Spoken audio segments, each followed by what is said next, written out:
Tiež sa vám stáva? Riešite problém a nie ani nájsť riešenie, ako ušetriť náklady, vylepšiť prezentácie, urobiť porady pútavejšie, vymyslieť niečo nové. No, stále od nás sú nejaké inovácie, no ale kde ich vziať? A práve tu prichádza na scénu kreativita. Že nie ste umelec ani reklamná agentúra.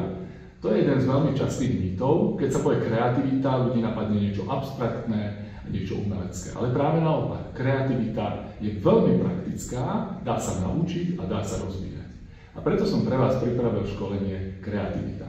Na školení sa naučíme sadu jednoduchých techník, ktoré vám pomôžu riešiť reálne problémy, či už z pracovného alebo osobného života. Naučíme sa techniky, ktoré rozbijú rutinu, naštartujú myseľ a donútia nás urobiť skok.